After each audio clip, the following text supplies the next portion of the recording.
Hey everybody, it's me, Adam Iobst of A-Team Realty LLC, and I'm here to share with you some new and exciting news I plan on unrolling here in the next couple of weeks. It's a radio show, and the radio show is designed for home buyers in the DC metro area.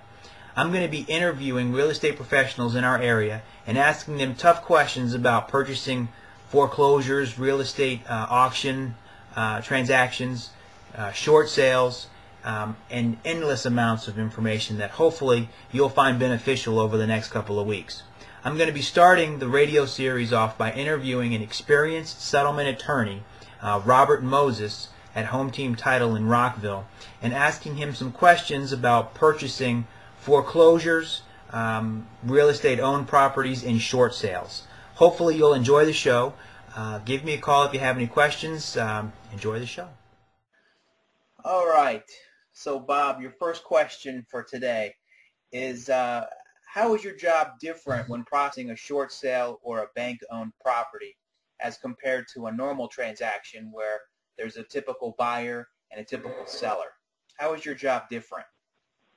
Well, in both cases, we would, in handling a purchase, we would do a title search on the property.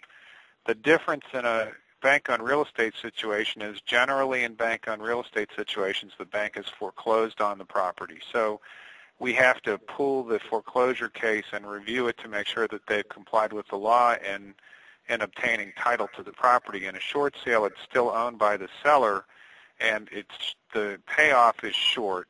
So the title would be the same on a short sale as it would be on a normal case, except that we have to be very careful to look for bankruptcies. We have to be very careful to look for judgments. We have to make sure that we have all of the lien holders lined up in both cases. In a short sale, go ahead.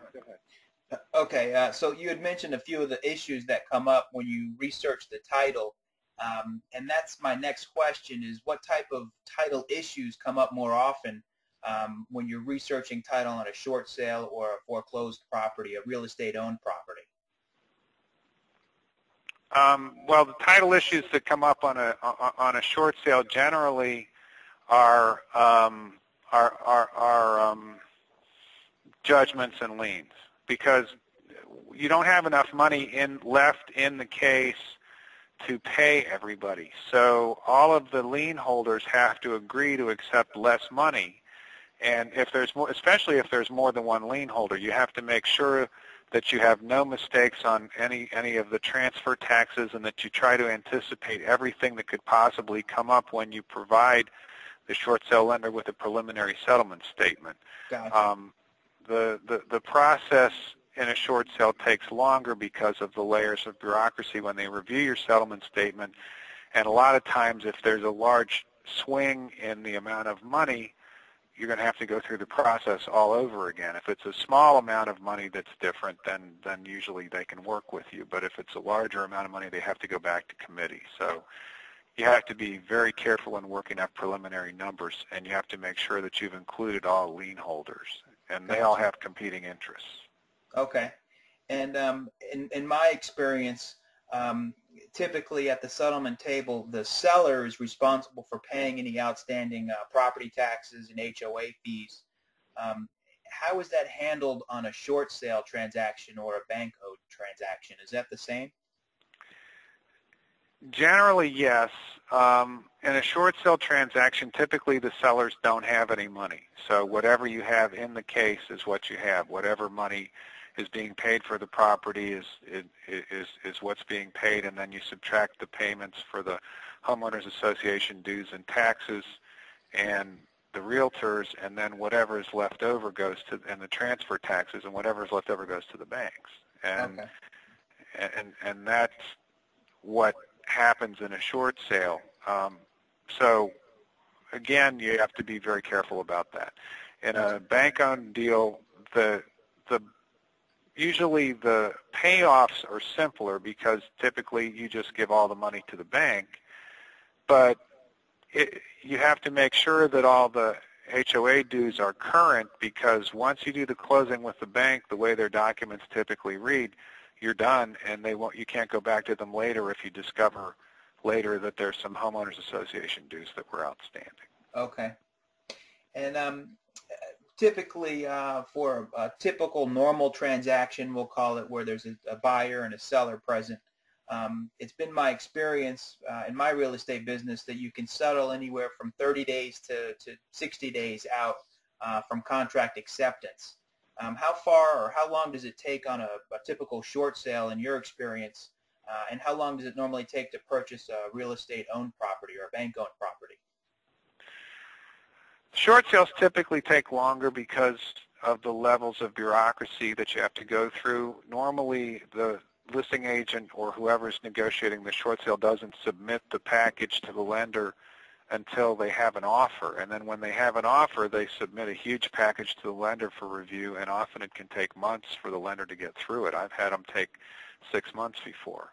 Okay. And bank-owned, the bank's the seller. They've already made a decision about how much they're willing to sell the property for, and you have less layers of bureaucracy. They've already gone through the process and taken title to the property. The issues that have been coming up in bank-owned properties are that they haven't completed the foreclosure transaction. I have a couple that are going on now where the buyers can't settle because the court hasn't approved the foreclosure, although the property was listed and advertised as being owned by the bank. The bank doesn't really own it yet. So you could be delayed because of that, but typically bank-owned go quicker than short sales. Now, how long is that delay that you had mentioned where the title hasn't been recorded yet to the bank's name? How long does that delay settlement? It typically depends on how long ago the auction took place. Once the auction takes place, the bank's obligated to purchase the property, but you have to wait 30 days for the appeal process. And after the appeal process has gone on, then the court has to ratify the transaction, and it goes to the auditor. So, and there's, from the date of the sale, it's usually 60 days from the date of the auction before the ratification takes place and the bank can take title. Because of the volume of foreclosures going on lately, it could add another 30 days just because the courts are backed up. Gotcha. So it's going to take maybe as long as 6 months to purchase a short sale, and it may be a month, but depending on how the previous title was recorded at the foreclosure auction, a bank-owned property may take an additional 30 days, so it might be a total of 60 days or 90 days even for that transaction. Is that right? Yes. Short sales can be quicker. I've had short sales get approved in under 60 days before, but Okay. it kind of depends on the lender. Gotcha.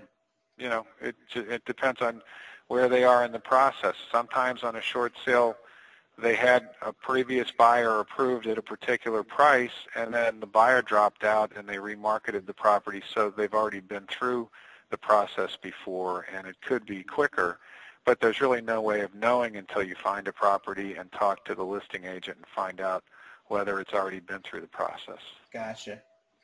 Which is more risky in your opinion? If you could talk directly to a first-time home buyer, would you recommend a short sale over a real estate-owned property or vice versa, and why?